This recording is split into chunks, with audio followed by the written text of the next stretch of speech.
It began with a game created by bored, evil gods. A game called Prison Day forced upon humanity. The losers were trapped, their souls forfeit. Everyone believed they could be the final winner. But in the end, only one person survived. He thought victory would bring him peace. But the true prize was an offer to join them. The gods address him, Ro-He, the strongest player. They tempt him with immortality and divine power. They can't understand why he would refuse. He made every choice with cold logic. And along the way, he lost everything. His mother, his friends, the one he loved. The gods ask what he could possibly want now. He remembers the simple, peaceful life he lost. The moments of happiness that were stolen. The gods mock him, vowing to destroy his world. But Ro-He has one last ace up his sleeve. A card with a power even they can't control. S-rank time reversal, a total reset. The gods are shocked he managed to get it, but they seem intrigued by this new development. The card's effect activates. He falls back through time, vowing revenge. His eyes snap open, the past now his present. He jolts awake in a hospital bed. The world around him is unfamiliar yet known. He looks at his hands, realizing it worked. He's back, in a psychiatric hospital. Great. A familiar face appears asking about his visions. It's his mother, alive and well before him. His eyes widen, the single word mom full of disbelief. He remembers her fate in the last timeline. Overwhelmed, he embraces the woman he thought he'd lost. She's confused, worried his condition is worsening. He recalls his diagnosis, dissociative identity disorder. The voices in his head were always real to him, but this simple, peaceful life was all he ever wanted. He glances at the clock, knowing peace is temporary. Prison Day begins at 6 p.m. He has 34 minutes left.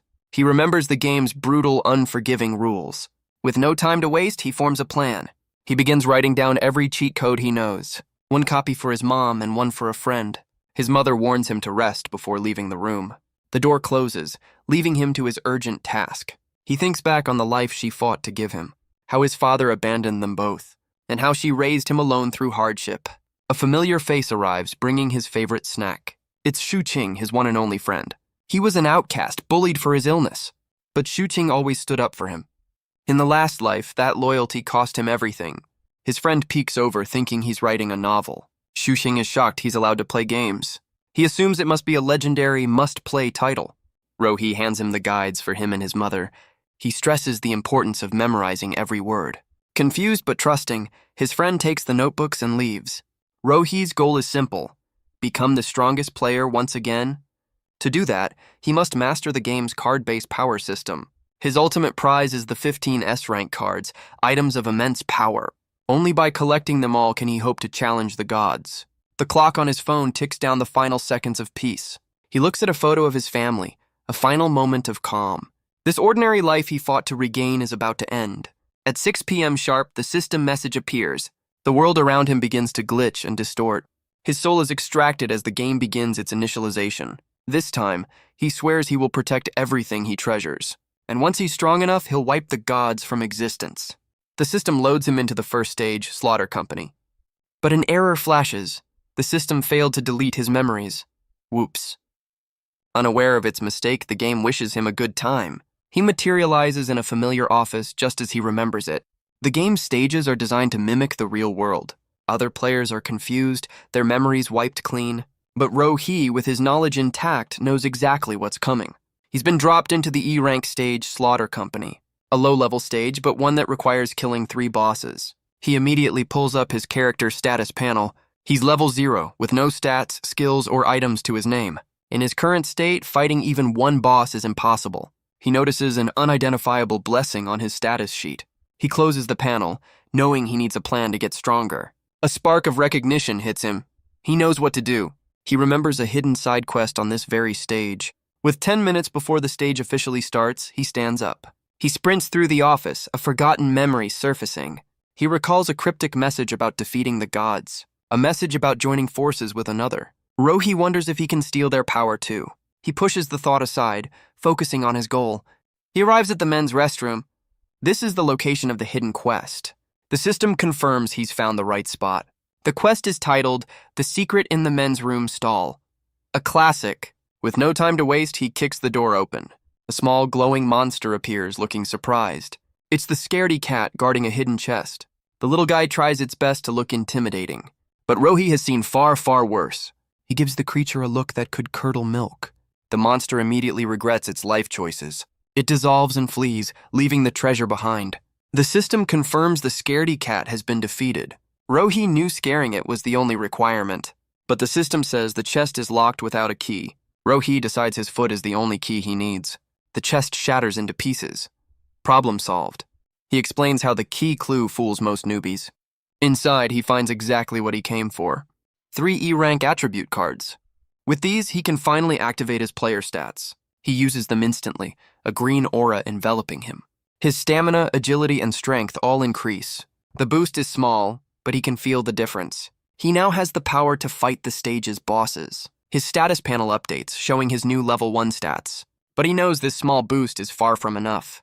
To win, he must seize every power available to him. He turns his attention to that unidentifiable blessing. He calls out, demanding to know who gave it to him. He scoffs, not actually expecting a response. But to his shock, a mysterious voice answers. Suddenly, a dark presence emerges from the shadows. A massive, shadowy figure looms over him. Rohi finds himself pulled into an empty, dark void. The voice reveals they have been watching him all along. He demands to know who they are and why they're helping. They call the blessing a mere trick, a test of his worth. With time running out, they send him back to the fight.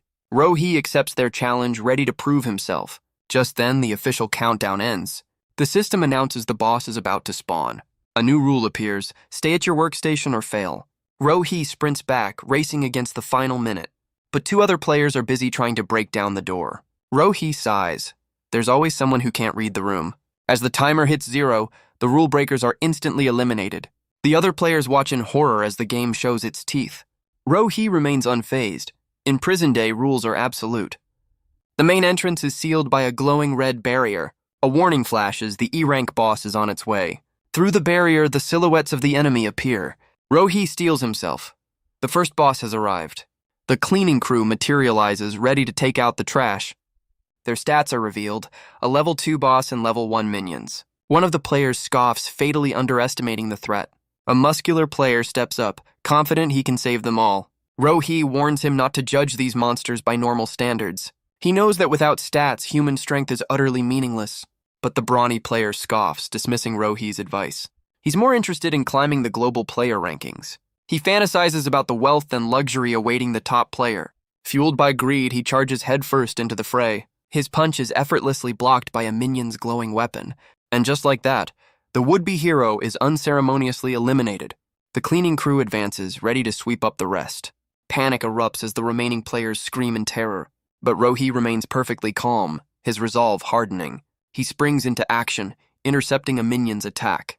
A single powerful blow sends the creature flying backward. It crashes to the ground, momentarily stunned by the impact. Rohi tells the others that fighting is their only path to survival. The survivors watch in awe, shocked by his sudden display of strength. But the minion rises again, not yet defeated. Rohi grabs the nearest weapon he can find, a humble broom. A final, decisive strike, and the monster dissolves into light. The system confirms the kill, rewarding him with a weapon and a card. The other players, including the muscular guy, are left in disbelief. Rohi examines his prize, an E-rank strength card. He uses it immediately, boosting his power to level 2. Another level 1 minion approaches, unaware of the change. Rohi knows that in this game, 1 level is everything. The monster swings its weapon, expecting an easy victory. But our boy is no longer on its level. He dispatches it with ease, earning another reward card. His strength climbs to level 3 as his eyes gleam with focus. He dodges another clumsy attack from behind. Rohi scoffs, unimpressed by their predictable tactics. The system rewards him with an E-rank agility card.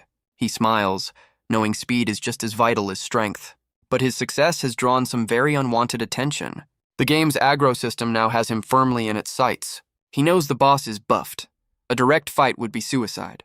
He'll have to kite them, picking them off one by one. He calls out to the others, asking for a simple distraction. He's drawing all the fire, giving them a perfect opening to act. This is also a test to see if any of them are worth saving. But the survivors are frozen in fear, paralyzed by the threat. Rohi sighs, looks like he'll have to do everything himself. As usual, a minion lunges, its battle cry echoing through the office. Suddenly, a keyboard flies through the air, stunning the creature. Rohi turns, surprised that someone actually had the guts to act. A man in glasses urges the others to fight for their lives. but his plea is met with cowardice and desperation. The boss's glowing eye locks onto the source of the commotion. It abandons Rohi, charging toward the terrified players. The brave man lures the boss away, creating a vital opening. Rohi doesn't waste it, taking out the last 2 minions instantly. With his stats boosted, they're no match for him now. 2 more cards drop, 1 for agility and 1 for strength. But the boss has cornered its new target, ready to strike. Rohi appears, calmly informing the monster of its place. A single clean strike, and the boss is eliminated. The system confirms his victory and unlocks the player rankings. He's in first place, which means a legendary prize is coming. The first S-rank card is his for the taking, if he can keep his rank. The game began simultaneously across the entire globe. Millions of unsuspecting souls were dragged into the nightmare. He remembers the powerful players who rose in the last timeline. He knows he can't afford to underestimate any of them. To beat the gods, he must become stronger than ever before. The system confirms his rewards for clearing the first phase. He's surprised to find a rare and valuable card among the loot. The Iron Embryo forges a unique weapon based on the user's aura. With a bit of luck, it could become a legendary blade. Meanwhile, the man who helped him is still processing what happened. Rohi recognizes the man's courage in a critical moment. He thanks him for the assist, but the man is just glad to be alive. As a reward, Rohi offers him 3 of the cards he earned. The man is stunned, insisting Rohi should keep them for himself. But Rohi is firm. The man earned his share of the prize. He tells him to watch closely as he prepares for the next round. With a single thought, he activates his new attribute cards. His strength and agility jump to level 4. The other man follows suit, feeling the power for the first time. His own status panel appears, revealing his name, Shu Wen. He's confused, wondering how he gained experience points. Rohi explains the game's assist system for shared EXP. When asked his level, Rohi's answer leaves Shu Wen speechless. His status reflects his rapid growth, but his skills are still locked. Now it's time to see what the Iron Embryo has in store for him. The card dissolves into pure energy, taking a new form. It forges the Blue Vein Sword, a growth-type weapon bound to his soul. He's impressed. A weapon that evolves with him is incredibly rare. Shu Wen can't believe he'd call such an amazing sword just not bad. But Rohi is comparing it to his last life's S-rank weapon. The system congratulates the survivors on clearing the first stage. But there's no time to rest. The second stage is about to begin. Rohi recalls this exact announcement from his past life. He turns to Shu Wen, offering him a spot on his team. He explains that he needs smart allies, and Shu Wen has proven he qualifies. Overjoyed, Shu Wen pledges his loyalty as they head to the next area. Suddenly, they're swarmed by the other survivors, all begging to be saved. A few of the men block his path, trying to guilt him into being their hero. Rohi's patience wears thin, his eyes glowing with a deadly warning. The would-be tough guys are immediately frozen with terror. They wisely step aside, clearing a path for the 2 of them. As they walk away, the others can only whisper about the killer in his eyes. Shu Wen asks why he left them, and Rohi explains they're cowards who would only drag him down. He's not here to save everyone. He's here to protect the ones he loves. Shu Wen vows to give it his all as Rohi warns him of the next boss, the chef. He also mentions a mental corruption debuff, leaving his new ally puzzled. They arrive at the cafeteria, where the system instructs them to take a seat. But just as they enter, a menacing red figure appears at the door. Shu Wen recoils in shock at the sight of the new monster. Rohi calmly identifies it as the Executioner, the game's enforcer for latecomers. He tells Shu Wen to sit, who worries they might not have made it in time. Rohi assures him they're fine, but notes that most people waste time on pointless hesitation. As if on cue, the other survivors come sprinting down the hall, regretting every second they wasted. They just barely tumble into the room as the final seconds tick away. The countdown hits 0, sealing the doors behind them. One of the late arrivals catches his breath, thinking he's safe just because he's inside. The Executioner disagrees, eliminating the entire group for failing to be seated in time. The remaining players can only watch in horror, their indecision costing others their lives. A faint rattling sound echoes from the darkness of the kitchen. The chef has arrived, and it looks like dinner is about to be served. Shu Wen serves up the cafeteria's special of the day. A closer look reveals a writhing, glowing green nightmare. His eyes widen in pure, unadulterated horror. He realizes the main course is made from the monsters they just fought. A system message confirms the mental corruption debuff. Shu Wen panics, his stats dropping just from looking at the food. But Rohi calmly informs him that's only the beginning. The rules are simple. Eat or be eliminated. Don't waste food. No pressure. Shu Wen despairs, trapped between a rock and a very gross place. Rohi, however, smirks. already knowing the way out. He activates his remaining cards, boosting his stats to level 5. He explains that E-rank cards have now reached their limit for him. This leaves him with 2 spare agility cards he can no longer use. He tosses them to Xu Wen, a reward for his earlier bravery. Xu Wen doesn't hesitate, immediately activating his new gift. He powers up, his agility now at level 3, as the others watch in envy. Just then, the chef boss appears, roaring with fury. Its rage alone is enough to paralyze the other players with fear. But Xu Wen, empowered by his new stats, feels his fear subside. The chef demands to know who killed its minions, threatening them all. The room erupts into chaos as the survivors scream for help. But a single figure moves to intercept the monster's rage. Rohi blocks the chef's massive cleaver with his own blade. The boss seems surprised by this sudden act of defiance. Rohi calmly takes credit for dispatching its underlings. The chef promises him a painful end, but Rohi has his own plans. He vows to cut through the monster's neck before it gets the chance. The enraged chef charges, eager to test his opponent's resolve.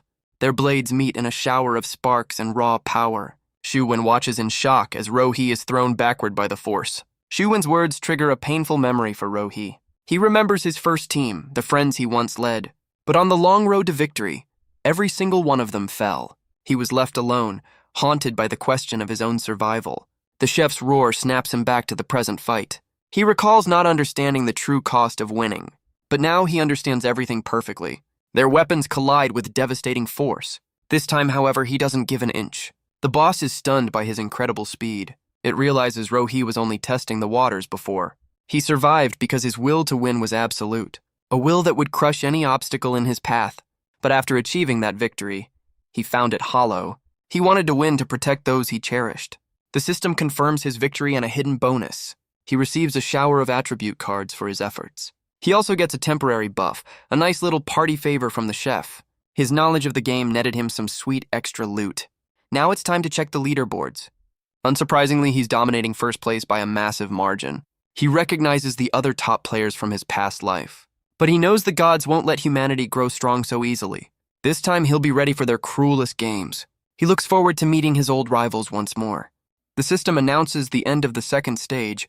Now, the final and most difficult part of the trial begins. He tells Xu Wen it's time to move out. Xu Wen follows, still a bit overwhelmed by his new reality. But he stops Rohi, having something important to give him. It's a simple tissue, held out as a gesture of care. Xu Wen offers it to Rohi, apologizing for not being more helpful. He feels useless, wishing he could do more for his new leader.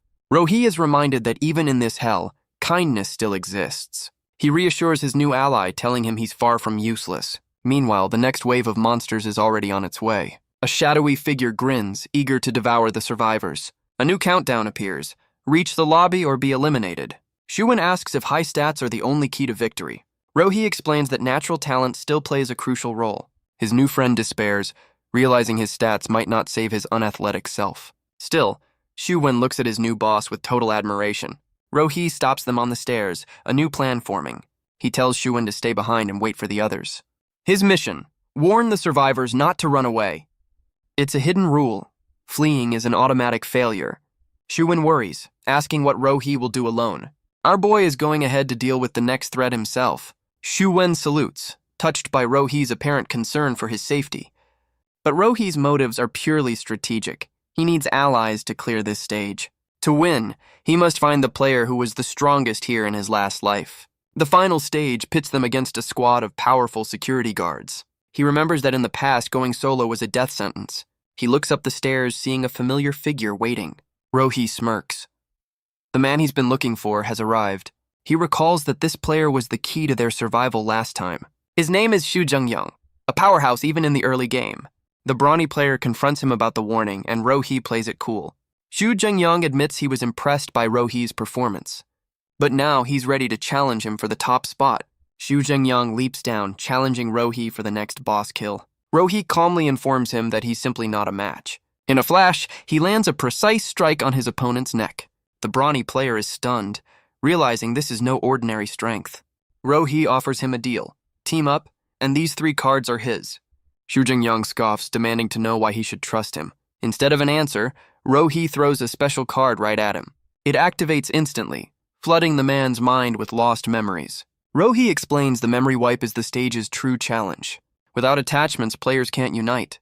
A cruel trick by the gods. but this card can awaken the heart, restoring what was taken. Our boy knows his opponent's weakness from the last timeline. A memory of a young boy surfaces, giving Xu Zhengyang a reason to live. His resolve now firm, he asks if they can truly win together. Rohi assures him victory is certain as he tosses over the promised cards. Xu Zhengyang accepts the favor, his stats finally activating. Rohi gives him his mission, hold off some of the enemies. He then activates his own cards, his power level soaring. But he knows even strength level 7 won't be enough for what's coming. The chef's buff kicks in, granting him a massive +3 to strength. Talk about a lucky meal. He smirks, knowing another hidden rule will boost him even further. Just then, the doors to the lobby creak open. The final bosses materialize, the spectral security team. The monsters mock their new prey, unimpressed by their numbers. Xu Zhengyang feels the crushing pressure of a true boss fight. He questions if the two of them stand any chance at all. But Rohi's confidence is unshakable, inspiring his new ally. Their courage triggers a hidden reward, boosting both their stats. With his strength now at level 11, Rohi declares he's the real boss here. Xu Zhengyang can only watch tense as his leader charges in. Xu Zhengyang recalls his past life as an underground fighter. He remembers his strategy for facing unpredictable foes. He saw that same unnerving confidence in Rohi's eyes. The key was to observe your opponent's attack patterns, and then finish them with a single decisive counter. But Rohi simply charges in, a blur of motion against the horde. The guards mock his lean frame, fatally underestimating him. One of them lunges forward, eager to claim the first kill. Its attack is effortlessly blocked by the blue vein sword. Xu Zhengyang realizes Rohi could have ended him instantly.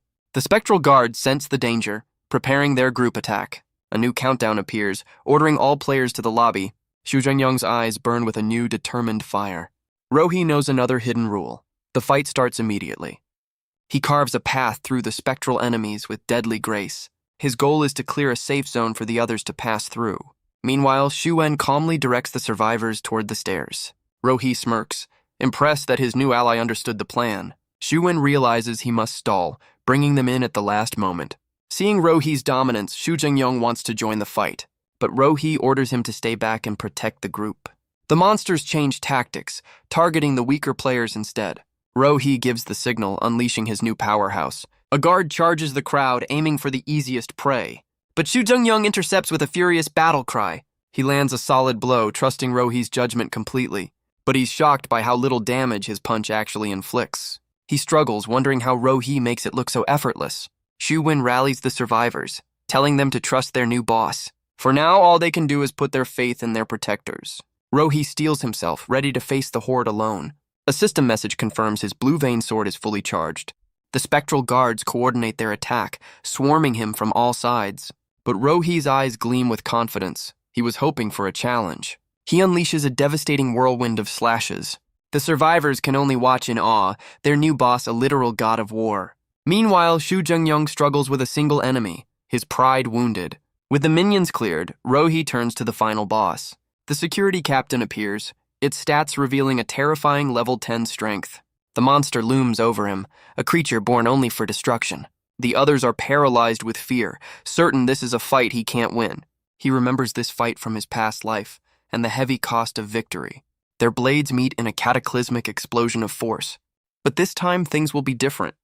The boss swings its weapon, aiming for a finishing blow. Rohi declares that this time he alone is enough. He unleashes a furious barrage, overwhelming the captain completely. The system updates, his strength now an unbelievable level 14. He explains how every minion kill and every buff stacked his power. He's already far stronger than he was at this stage in his last life. The survivors realize they're following someone beyond human comprehension. Only one enemy remains, still locked in combat with Xu Zhengyang. The two fighters prepare to settle things with one final punch. But Rohi intervenes, ending the fight before it even begins. A bit of an overkill, but effective. Xu Zhengyang is left speechless, humbled by the massive gap in their power. The system confirms the stage is cleared, showing Rohi's 99.9% contribution. He smirks, anticipating the legendary reward for his perfect performance. The other survivors are just thrilled to be getting any rewards at all. Rohi knows these basic rewards are meant to help them survive. But he also knows that for some, this power will only feed their inner demons. He knows this sudden power must be controlled. To do that, he'll need allies from the real world. His rank on the global leaderboard should do the trick. With such a massive lead, he's the undisputed king of this game. The other survivors receive their basic participation trophies. Xu Wen is thrilled with his own stat boost. Xu Jingyang is impressed by his newfound strength.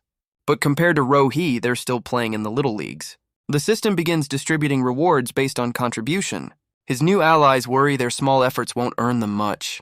Even Ro He is curious. He's never dominated a stage this completely. Xu Wen is overjoyed to receive even a single attribute card. Xu Jingyang gets 2 cards, a fair reward for his efforts. They both turn to Ro He, wondering what a 99% contribution gets you. The system reveals his legendary loot, 3 game-changing cards. A class change, a team summon? Yeah, his luck is pretty good. Suddenly, the world around them begins to glitch and fade. The stage dissolves and the survivors hope for a return home. Ro He confirms they'll get a short break in the real world. He warns them that reality has already been changed forever. The others are stunned to learn this game was intentionally created. Ro He rallies them, urging them to fight for their future. Their goal is to grow strong enough to defy the gods themselves. His allies can only stare, awed by his grand declaration. A final message appears, confirming his S-rank reward. Elsewhere, a divine being watches, intrigued by this new player. Ro He's consciousness returns to his body in the hospital. He sits up, hoping his words reached at least a few of them. A nurse spots him, surprised to see him awake. The doctor gives him a clean bill of health, unaware of his recent adventures. The doctor explains he was in a coma for 3 days, along with thousands of others. He presses Ro He for answers about the global incident. But Ro He only has one question. Where is his mother? He's led to her bedside, finding her still unconscious. The doctor delivers the grim news. She's in a vegetative state. Ro He knows the truth. She was chosen for the game. Prison day doesn't take everyone at once, but in waves. And those who lose are left behind, their minds trapped. He reaches into his pocket, a plan already in motion. He remembers her sacrifices, vowing to change her fate.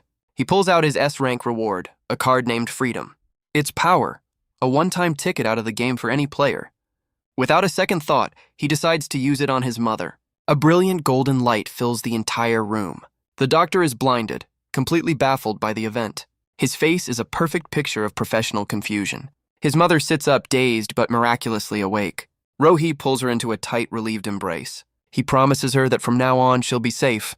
The doctor can only stare, convinced he's witnessed a miracle. Elsewhere, powerful players take note of the new number 1. They plot to recruit him, seeing him as a future king. His mother recounts her experience, a terrifying amusement park. Ro He listens, realizing she was in a beginner-level stage. She describes a monster reaching out to grab her. And then, her world simply faded to black. She pats his head, dismissing the whole thing as a bad dream. But Ro He gently tells her that it was all too real. Suddenly, a familiar voice echoes from the hallway. His friend Xing bursts in, thrilled to be a real-life protagonist. King excitedly recounts his own game experience, led by a heroic duo. Ro He is thoroughly unimpressed, noting his friend's delusions of grandeur are still going strong. He ushers King outside, telling his mother to get some rest. In the hallway, his friend frantically insists that everything he saw was real. Ro He cuts him off, calmly asking if the game was called Prison Day. King freezes, stunned that Ro He somehow knew the name. Our boy smirks, telling him to open the world player rankings for proof. His friend is baffled, repeating the command like a confused caveman. A holographic screen materializes, shocking him into silence. His eyes widen as he reads the name at the very top of the list. Ro He confirms his unspoken question with a knowing look. That's right. He's the number 1 player in the world. Xing can only stare, his mind completely blown by the revelation. Ro He holds up a glowing card, ready to make his next move. He activates his legendary reward, the player job change card. The system confirms the card's use, beginning the random draw for his new class. He knows that job cards are incredibly rare, making any class a huge advantage. While they start weak, their potential for growth is limitless. He recalls the 3 strongest jobs from his previous life. The Elemental Envoy, a master of wind, fire, water, and lightning. The Dragon-Blooded Descendant, a warrior who can become a fearsome beast. And the Wisdom Seeker, a legendary class that can manipulate time itself. He stands in a digital void, awaiting the system's random choice. The result flashes before him. Myriad Novice. Ro He is stunned. It's a class he has never even heard of. The system details his new job, which grants him perfect resonance with any tool. Its advancement path shows 5 stages, all of them a complete mystery. He realizes this job will be far more difficult to master than any other, but a smile creeps across his face, curious about its ultimate power. Just then, Shu-Ting receives a system-wide alert about Ro-Hee's world-first achievement. His friend immediately clings to his leg, begging to be taken under his wing. But their reunion is interrupted by a nurse asking if she's intruding. Ro-Hee remembers this moment. She's here to collect overdue hospital fees. The nurse confirms his fears, explaining they're a month behind on payments. Shu-King offers to cover the bill, but Ro-Hee calmly refuses his help. He recalls becoming a bodyguard in his last life to make ends meet. He clenches his fist, vowing to never be a burden to anyone again. Suddenly, the nurse's phone rings, breaking the tension. She answers the call as the two friends watch on. Her expression shifts from professional to utterly shocked. She turns back to Ro-Hee, beaming with incredible news. Someone paid for 100 years of fees, for both him and the flat-topped patient. Shu-King is outraged, insisting he's just here visiting a friend. Ro-Hee points his friend toward his mother's room, ready to move on. Just then, a group of powerful-looking individuals appears down the hall. A man with long blonde hair steps forward, asking for Mr. Ro-Hee. Both Ro-Hee and Shu-King are taken aback by the sudden visitors. The man politely asks for their help in contacting the world's top player. Ro-Hee smirks. He knew the world's elite would come looking for him. Shu-King steps forward, cautiously asking why they need to see his friend. He sizes them up, recognizing them as influential figures. He quickly connects the dots. They're here because of Ro-Hee's #1 rank. He also wonders why they'd pay his hospital fees. He's not even a patient. The nurse whispers that these must be their mysterious benefactors. She's stunned when Ro-Hee confirms he already knew. Ro-Hee steps forward, calmly introducing himself to the powerful group. They're impressed by his composure, surprised by how young he is. But Ro-Hee knows exactly who these people are. The leader is Zhao Ming, a rising star in politics and business. The other is Ding Yiyun, a tech CEO with deep military ties. The final member is Zheng Shilin, head of a global energy conglomerate, a woman with immense resources and worldwide influence. Zhao Ming offers a formal introduction, but Ro-Hee isn't interested in pleasantries. He cuts them off, telling them to get straight to the point. The group is stunned. He already knows who they are. They realize the world's top player is far from ordinary. Zheng Shilin finds this young man more intriguing than she ever expected. She invites him to a more private location they've prepared. But Ro-Hee takes control, suggesting the doctor's office will do just fine. The two men exchange a look, agreeing to his terms. The powerful trio follows him, their plans already derailed. Zheng Shilin smirks, recognizing a man who never cedes control. The nurse and Shu-King can't believe what they're seeing. What a glow-up. Ro-Hee turns, telling his friend to bring the strategy guide and join them. Shu-King is a nervous wreck, questioning if he really needs the guide. Ro-Hee asks if he even bothered to read it. The guilt is palpable. His friend admits he thought it was a joke and tossed it in the trash. He sprints off to go dumpster diving for the legendary cheat codes. Ro-Hee realizes why they got no bonuses. His friend is definitely getting punched later. Zheng Shilin's interest is piqued by the mention of a strategy guide. Ro-Hee calmly explains it's a complete walkthrough for the game's early stages. The group is in disbelief. How could such a thing possibly exist? Ro-Hee simply tells them to wait and see for themselves. Meanwhile, the doctor is unceremoniously kicked out of his own office. Zhao Ming reads the recovered guide, his eyes widening in shock. The others confirm it. Every detail of their own stages is written inside. Shu-King finally understands, and Ro-Hee reminds him what he missed out on. The weight of his mistake hits him like a ton of bricks. Humbled, Zhao Ming admits they came to recruit him, but now see their positions have reversed. Ro-Hee smirks as Zheng Shilin calls him a prophet who knows the future. Ro-Hee admits her assessment isn't far from the truth. He explains his knowledge comes from his past life's survivors. A life of study has become his greatest weapon against the gods. With the pleasantries over, he asks what they truly want from him. The powerful trio exchanges a knowing glance. In unison, they bow, asking him to become their advisor. They need his guidance to survive the horrors of prison day. Zhao Ming admits the feeling of helplessness was terrifying. Ding Yiyun believes Ro-Hee is their only hope for a better outcome. And Zheng Shilin knows this is only the beginning of their nightmare. Shu-King just stands there, trying his best to look important. They offer him anything he wants in exchange for his help. Ro-Hee considers their offer, a confident smirk on his face. His friend can only watch, completely starstruck by the display. Shu-King assumes his friend's first demand will be for money. He imagines them both rolling in cash. Finally, a retirement plan. But Ro-Hee cuts through the fantasy, laying out 3 conditions. Shu-King is in awe of his friend's master-level negotiation skills. The trio eagerly agrees, ready to accept any terms he sets. His friend, however, thinks he's lowballing them. Amateur hour. Ro-Hee's first condition. They must distribute his guides to the world. The group is stunned, unable to grasp why he'd give away such a treasure. He calmly points out that he already gave it to them for free. Humbled, they can only acknowledge his incredible generosity. He explains his goal isn't profit, but saving as many lives as he can. He gives them an ultimatum. Agree, or this meeting is over. They realize he's not bluffing. He's a man of unshakable principle. With no other choice, they agree to his first demand. Rohi moves on to his second condition. A player management bureau. Zhaoming assures him they're on the same page, vowing to protect the innocent. Rohi prepares to state his final condition. The powerful trio braces themselves for an impossible demand. Xuqing, meanwhile, is having a silent meltdown, begging his friend to ask for cash. But Rohi's request is simple, a home for him and his mother. He just wants to give the woman who raised him a normal life. The group is left speechless by his humble, heartfelt request. His friend, however, is absolutely devastated by this missed financial opportunity. Rohi masterfully plays it off, suggesting they can just stay if it's too much trouble. The trio immediately scrambles, practically begging to fulfill his wish.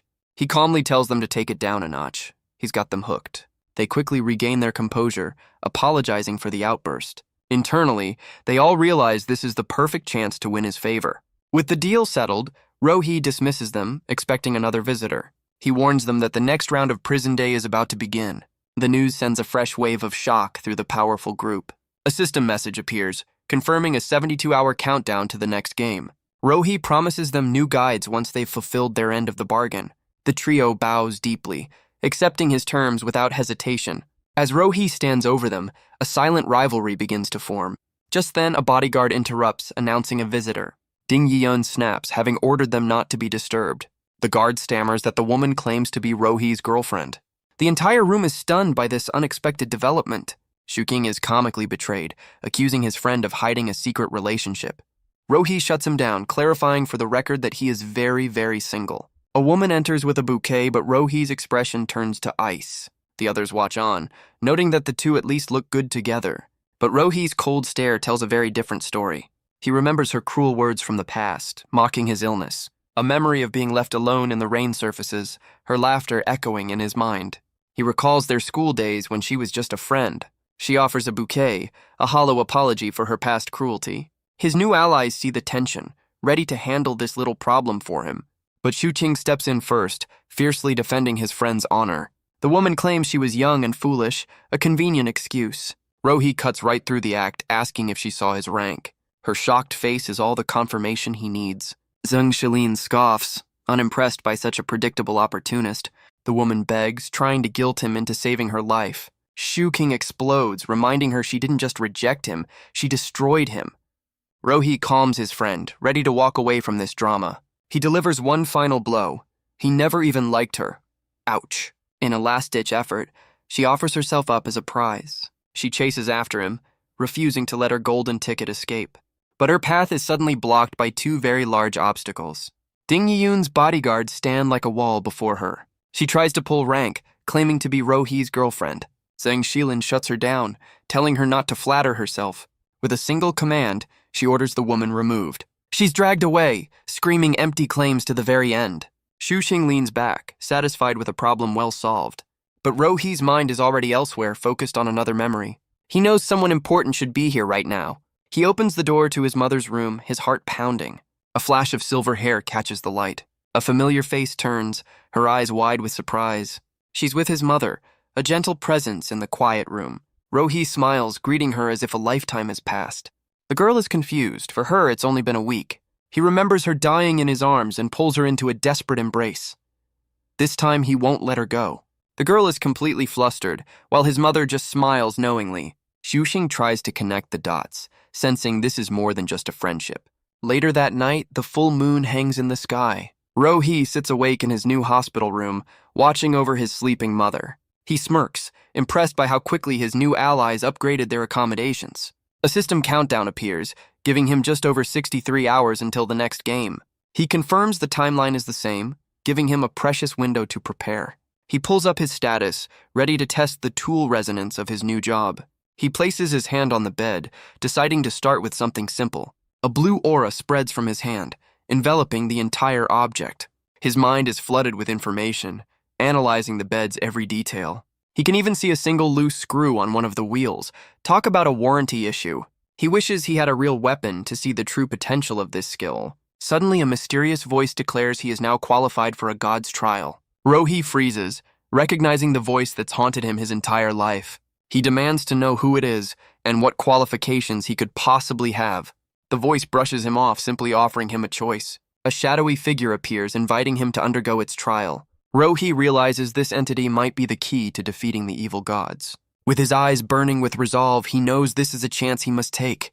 He accepts the challenge, ready to face whatever comes next. The shadowy being grins, pleased with his answer. It warns him that failure means being trapped in this space forever. No pressure. Rohi is pulled into a swirling vortex of mysterious, sacred energy. He wonders what the prize is, if simply surviving is the bare minimum. The energy coalesces, forming the arena for his trial. A massive pillar of light erupts from the ground before him. He lands on his feet, the energy dissipating around him. His eyes scan the strange new landscape. In the distance, a massive, ominous palace looms through the mist. The voice lays out the simple, brutal terms, kill or be killed in 10 minutes. It offers a final, cryptic piece of advice about the true nature of victory. Rohi's eyes narrow, taking in every word of the challenge. The trial begins as his opponent materializes from the swirling energy. He's facing the Oathkeeper swordsman, a warrior who can never be wounded. Rohi stares up at the towering knight, his first divine trial now before him. He smirks, intrigued by the title match. Strongest player versus strongest swordsman. A weapon is granted to him, a simple blade descending in a pillar of light. He grabs the sword, ready to test the limits of his new job skill. But the system informs him this weapon is an illusion and cannot be resonated with. So much for that plan. He realizes his power only works on real physical objects. With no time to waste on a useless skill, he decides to end this quickly. He charges forward, eager to see if the knight lives up to his title. Their blades meet, and Rohi is impressed by his opponent's raw strength. The knight leaps into the air, preparing a devastating overhead strike. Rohi notes the surprising speed behind the great sword's heavy blows. The Oathkeeper brings his weapon down with overwhelming force. Our boy recognizes the telltale signs of a finishing move. The knight unleashes a powerful, arcing slash that tears through the ground. But Rohi spots a fatal opening, believing the fight is already over. He lands a perfect counter, a clean strike right through the knight's chest. The swordsman's form flickers, but he remains standing. Rohi is stunned. A wound like that should have been the end. He finally understands the meaning of the knight's title. He cannot be killed by another's hand. With the clock ticking down, he must find another way to win. He dodges a relentless assault, his mind racing for a solution. The mysterious god's hint echoes in his mind, the key to this puzzle. He notices a small skull on the knight's shoulder, a detail he missed before. He realizes the knight's defensive stance is meant to protect that single point. The truth dawns on him. As an Oathkeeper, his vow is to protect the one behind him. To win, he must use the knight's own vow against him. The mysterious god scoffs, certain he's still unworthy of its blessing. Rohi leaps over his opponent, aiming not for the knight but for the skull. The Oathkeeper turns, shocked by this completely unexpected tactic. Even the watching god is stunned by this turn of events. Rohi tells the knight to finally see the truth. He's been protecting a skeleton. The warrior's eyes widen as he finally looks at what he's been guarding. The crushing weight of his failed oath washes over him. He clutches the remains, his entire world shattering in an instant. Rohi watches as the knight's will breaks, his form dissolving into dust. He explains the solution was never to kill him, but to show him he'd already failed. The sword was just a distraction, a tool to mislead him into a pointless fight. With the trial won, he calls out to the god hiding in the mist. The entity appears, impressed that Rohi saw through its simple deception. It declares him worthy and prepares to bestow its true blessing. Rohi waits, wondering what kind of power this trial has earned him. But the god warns him to brace himself.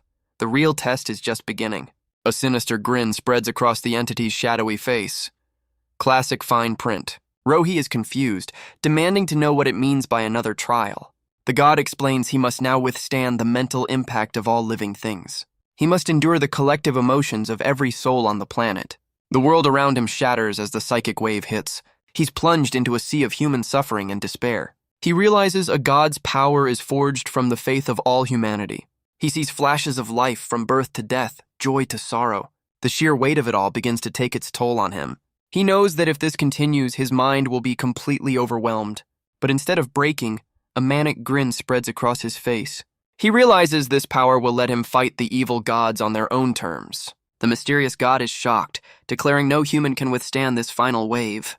The final wave of psychic energy engulfs him completely. The god is shocked, believing the trial is finally over, but Rohi stands unbroken, the energy swirling around him. He grins, having absorbed it all without breaking a sweat. The god is impressed, finally bestowing its blessing upon him. It explains this is just the beginning of his journey to true power. Rohi is left with more questions than answers. The trial space dissolves before he can even get a name. He's back in his bed, wondering what he just earned. He pulls up his status panel, looking for the change. He's been granted the mental aegis, a gift from Seraph Gabriel. He smirks, now understanding the unidentifiable blessing. A sudden, powerful realization dawns on him. The illness he's had his whole life was actually his greatest power. Meanwhile, Shuqing is freaking out over a new video. His friend is completely losing his mind with excitement. Rohi reminds him to keep it down. It is a hospital, after all. Shuqing shows him a realistic simulation of the first stage. His mother watches on, happy to see them getting along so well. Rohi notes his new allies have already released the guides. They've even established a task force to manage players. He checks the rankings, wondering who will rise to the challenge. A nurse bursts in, announcing a motorcade is waiting for him. Shuqing peeks out the window, his jaw on the floor. His friend's eyes sparkle at the sight of such luxury. Outside, an entire fleet of cars and guards awaits. Zheng Shilin announces they're here to take him to his new home.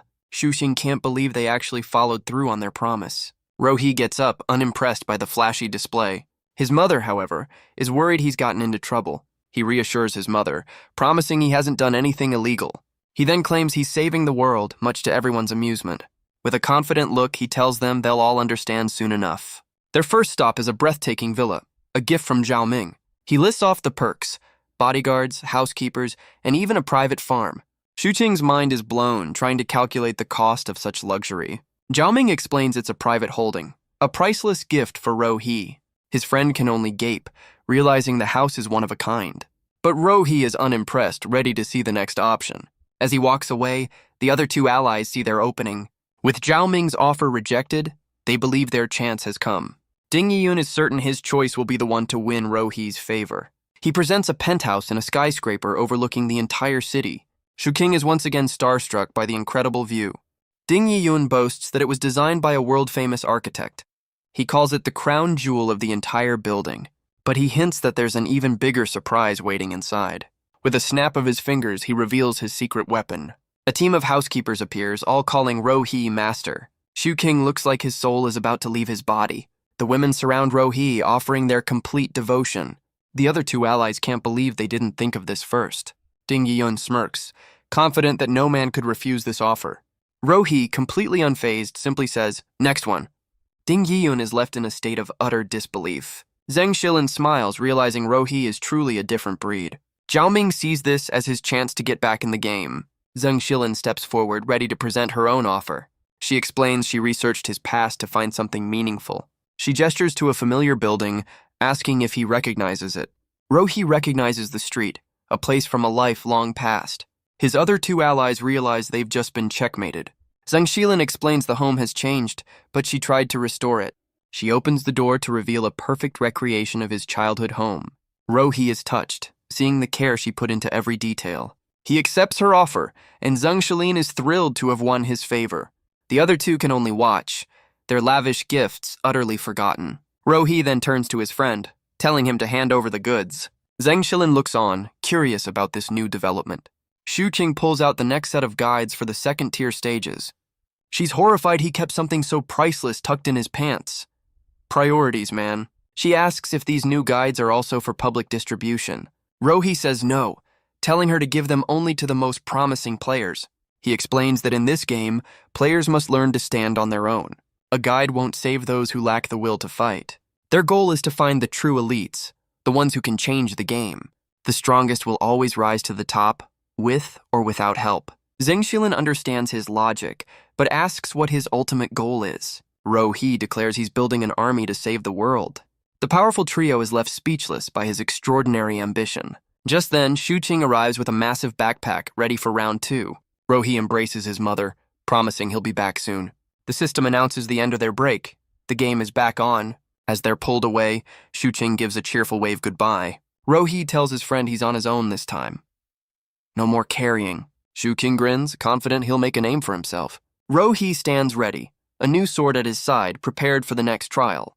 He materializes in a familiar, desolate place. The system confirms the D-rank stage, the frozen apartment. But Rohee knows the game's instructions are never what they seem. He knows that to clear this stage, he'll need a reliable partner. The true goal is to lure two bosses into fighting each other. A painful memory reminds him why trust is a rare commodity, but he has a card that can summon the one person he trusts. He activates the special team-up card he earned earlier. A familiar figure appears, pulled from her own game stage. He greets her with a smile, but she's understandably confused. Woo-Roy looks around, wondering where she's been teleported. He calmly explains that he was the one who summoned her here. He remembers her first stage was a brutal island survival game. He's determined to spare her from that fate this time around. She's shocked he knows the details of her private nightmare.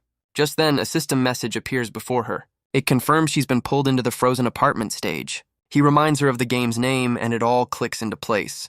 He tells her he needs a trustworthy partner, and she's his only choice. He asks her to join him, warning of the dangers ahead. She looks around, a flicker of recognition in her eyes. A memory surfaces of the day they first met as children. His words echo the same invitation he offered all those years ago. A single moment of kindness that changed her entire life. Without hesitation, she takes his hand and accepts his offer. With the countdown ticking away, he makes sure she's ready. She confidently recites the plan. Close enough, I guess. He explains the layout, a vertical maze teeming with monsters. One of the bosses is a hulking brute, a creature of pure rage. The other is a sinister figure waiting in the darkness below. With their strategy set, she vows to pull her own weight. The final seconds tick away as he prepares to open the door. Beyond it lies a frozen hellscape, the trial now truly beginning. Woo-Roy shivers in the cold, but Rohee promises a warm-up is coming soon. He spots a familiar silhouette, recognizing the betrayer from his past life. A man with a buzz cut creeps through the halls, knife in hand. He stops dead in his tracks, surprised to find he's not alone.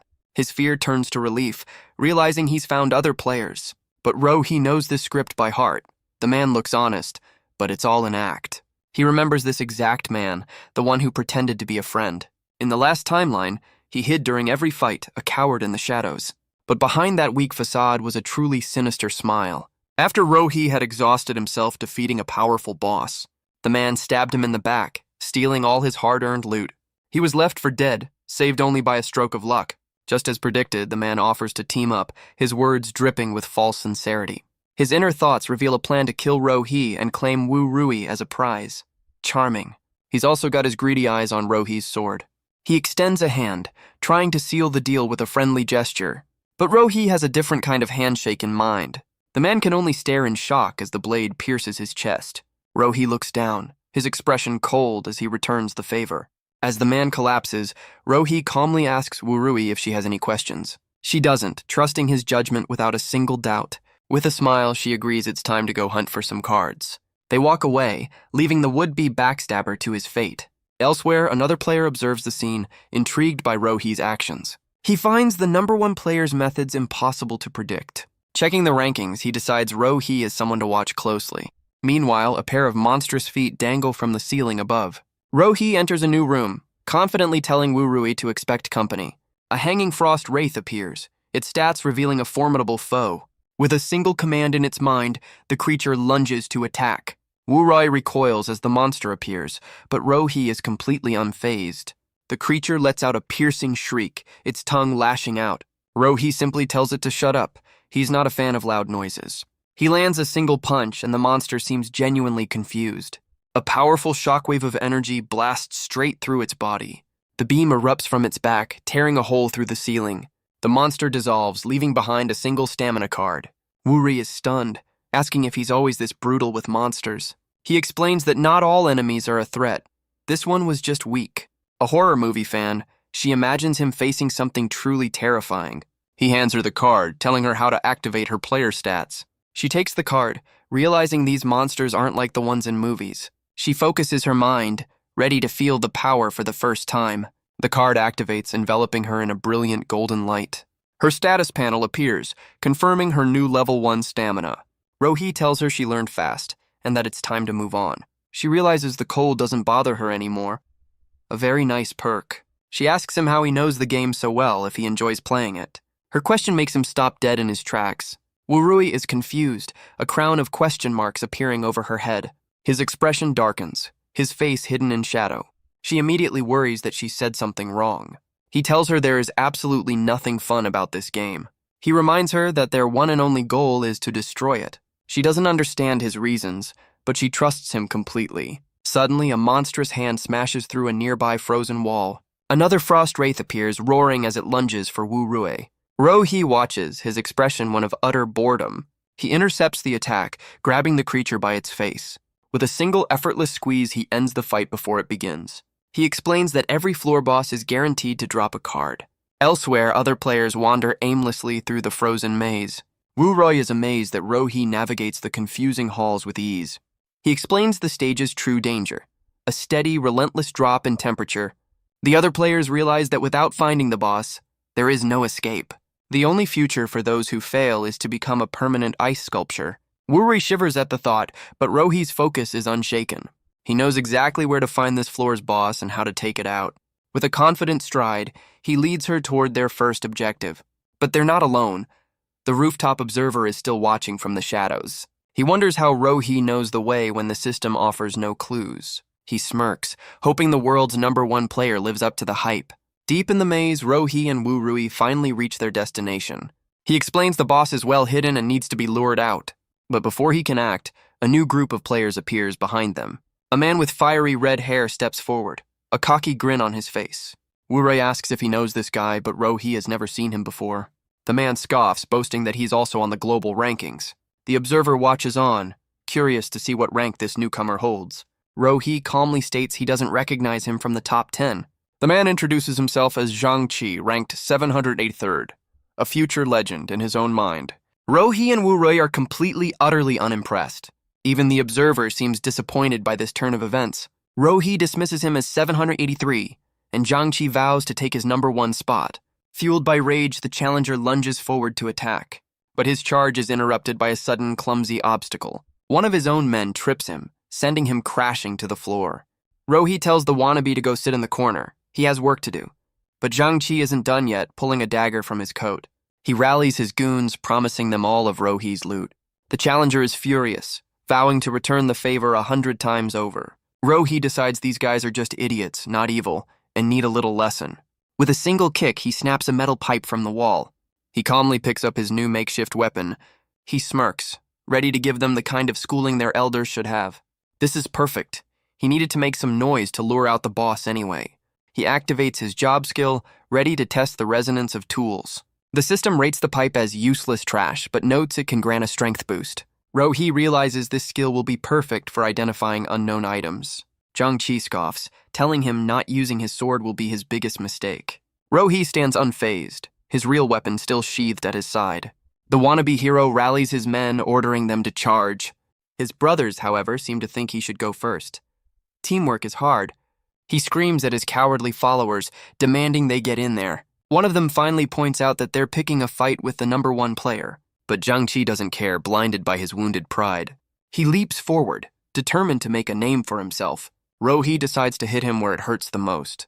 He swings the pipe, effortlessly countering the brain-dead attack. The challenger's face contorts in pure, unadulterated agony. He collapses to the ground as Wurui and the others watch in shock. Ro-hee notes that a scream that loud should have gotten the boss's attention. Suddenly, a green tendril whips through the air. It wraps around Zhang Qi, silencing his cries for good. The poor guy is dragged away, his eyes wide with terror. He's pulled down the dark hallway by an unseen force. His men can only panic, begging someone to save their boss. They turn to Ro-hee and Wurui, who are just watching the show. Ro-hee calmly identifies the creature as the floor boss they need to kill. He tells Wurui to stay close as they prepare to follow. Wurui watches him go, amazed by his enhanced speed. She daydreams about becoming a superhero with enough stats. She giggles, a bit embarrassed by her own nerdy fantasy. From above, the observer realizes Ro-hee is hunting the floor boss. He knows that teaming up with the #1 is his best shot at survival. The tendril continues to drag Zhang Qi away, his protests muffled. His followers can only scream in terror, demanding his release.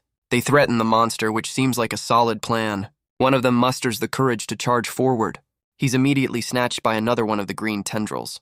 The creature wraps him up, pulling him into the darkness. The floor boss is revealed, a massive mutant man-eating flower. Trapped in its maw, Jiangqi desperately cries for help.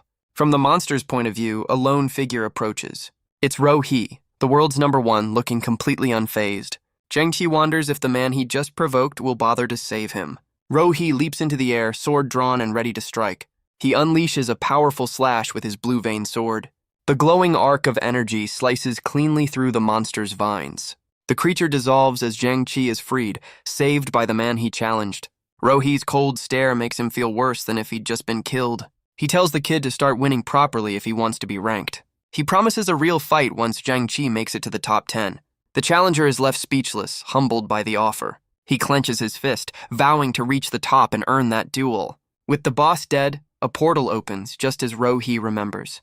But this time, the system offers 2 distinct paths forward. Wu-rui finally catches up as a 5-minute timer appears. She's stunned by the choice and asks Ro-hee which way to go. Jiangqi chimes in, assuming both paths are too scary for her. Real smooth. Wu-rui is thrilled by the choice. Monsters upstairs, ghosts downstairs. She tries to play it cool, not wanting Ro-hee to think she's a weirdo. He asks her which path she'd prefer, and she's caught completely off guard. Internally, she's having a meltdown, wanting to explore both options. But their decision is interrupted by Jiangqi asking to tag along. Just then, the rooftop observer appears, introducing himself as Liu Mao, ranked 34th. Ro-hee acknowledges him, as Wu-rui gasps at such a high rank. Jiangqi scoffs, unimpressed by 34th place and aiming for the top 10. Ro-hee reveals he knew Liu Mao was following them all along. He didn't expose him because in the last timeline, this man saved his life. Liu Mao confirms that Ro-hee was aware of his presence. A flashback shows Ro-hee bleeding out after the backstabber's betrayal. Just as he was about to die, Liu Mao appeared, pulling him from the brink. He had offered his help, needing a competent ally to clear the stage. He had taken charge, promising they would both make it out alive. Together, they fought their way through the treacherous maze. Ro-hee remembers seeing him as a savior in that desperate moment. But even a player as strong as Liu Mao eventually fell in prison day. It was then that Ro-hee learned a devastating truth. Even the strongest humans are just toys to the gods. Back in the present, Liu Mao asks for an answer to his team-up request. Jiangqi mocks him, doubting the #1 player needs a sidekick. But Ro-hee agrees, telling Liu Mao he's exactly what he needs. Liu Mao offers a gift of cards, but Ro-hee politely refuses. He explains that the debt was already paid in his past life. Liu Mao assumes Ro-hee is simply too strong to need his help. So instead, he offers the powerful cards to Wu-rui. What a gentleman. Her eyes sparkle at the thought of becoming a real-life superhero. She glances at Ro-hee, silently asking for his permission. He nods, telling her she needs to grow stronger too, and she happily accepts.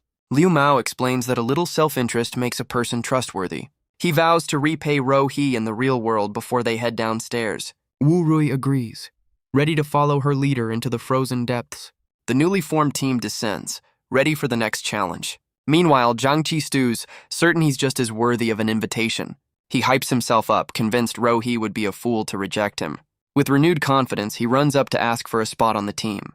Ro-hee shuts him down with a single soul-crushing word. The wannabe is left frozen in place, his dreams shattered. Tough break, kid. As they continue down, Liu Mao asks about Ro-hee's knowledge of the stage. Ro-hee lays out the simple structure. 7 floors, with 3 to clear in either direction. Liu Mao presses for more, asking if he knows the final boss's weaknesses. Ro-hee confirms that he does, revealing the bosses can't be killed by players. The only way to win is to make the top and bottom bosses meet. Liu Mao is stunned, realizing this means they'll have to split up. But Ro-hee has a better plan. They'll go down together and lure the first boss. Then they'll lead it all the way to the top, minimizing their own risk. Liu Mao is in awe, knowing only a monster like Ro-hee could pull that off. Wu-rui realizes his original plan was for her to solo one of the bosses. Ro-hee confirms it, but says her safety is more important than the original strategy. She's touched by his concern, her heart skipping a beat. She does a little happy dance, clearly smitten with her hero. But the moment is broken as she shivers, the cold biting through her stats. Ro-hee explains the temperature is dropping twice as fast on this floor. With no time to waste, he urges them to find the floor boss quickly. A glowing blue eye watches them from the shadows. The floor boss is revealed. A massive werewolf leading a horde of ghouls. Liu Mao is amazed that Ro-hee found it so precisely in the massive maze. Ro-hee cryptically states that a path burned by death is one you never forget. Liu Mao is left speechless, unable to comprehend how that's even possible. The system reveals the boss's stats. The Hound King, a D-rank beast. Rohi tells the others he's going in, warning them about the minions. Liu Mao steps up, confidently vowing to protect Wu Rui. Rohi trusts him completely, knowing she'll be safe in his hands.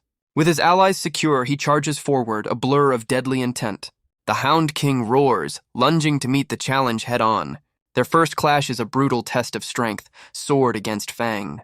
Meanwhile, the boss's ghoul minions swarm the remaining two players. Liu Mao stands his ground, shielding Wu Rui from the coming horde.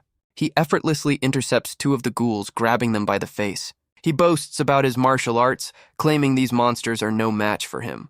He turns to reassure Wu Rui, but his words are cut short by a surprise. She's already in the fight, landing a powerful kick on a nearby ghoul. Wu Rui celebrates, thrilled by her newfound ability to fight monsters. Liu Mao can only watch, impressed that she's just as surprising as Rohi.